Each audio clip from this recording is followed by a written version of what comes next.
திமுக தமிழ் உணர்வு என்று கூறிக்கொள்வது நாக்கிற்காகவும் வாக்கிற்காகவும் மட்டுமே என்று பிஜேபி மூத்த தலைவர் தமிழிசை சவுந்தரராஜன் குற்றம் சாட்டியுள்ளார். சென்னை விமான நிலையத்தில் செய்தியாளர்களிடம் பேசிய அவர், அப்துல் கலாமை தொடர்ந்து சிபி ராதாகிருஷ்ணனை ஆதரிக்காததன் மூலம் திமுக இரண்டாவது முறையாக வரலாற்று பிழையை செய்திருப்பதாக அவர் குற்றம் சாட்டினார். மரியாதைக்குரிய அப்துல் கலாம் அவர்கள் பச்சை தமிழர், ஒரு விஞ்ஞானி. இன்னைக்கு அண்ணனை கூட ஆர்எஸ்எஸ் நீங்க சொல்றீங்க. ஆர்எஸ்எஸ் என்பது ஒரு பேரியக்கம். என்னை போன்றவர்களும் பாஜகவுக்கு இணைவதற்கு காரணமே ஆர்எஸ்எஸ் தொண்டு தான்.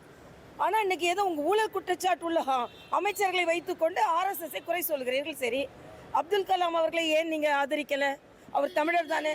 மறுபடியும் திராவிட முன்னேற்ற கழகம் இந்த வரலாற்று பிழையை செய்கிறது. திராவிட முன்னேற்ற கழகம் தமிழ் பற்று, தமிழர் உரிமை என்று எல்லாம் பேசுவது நாக்கிற்காகவும் வாக்கிற்காகவே தவிர மக்களுக்காக இல்லை, தமிழ் உணர்வுக்காக இல்லை என்பதை அப்பட்டமாக திமுக இன்று அதை நிரூபித்திருக்கிறது.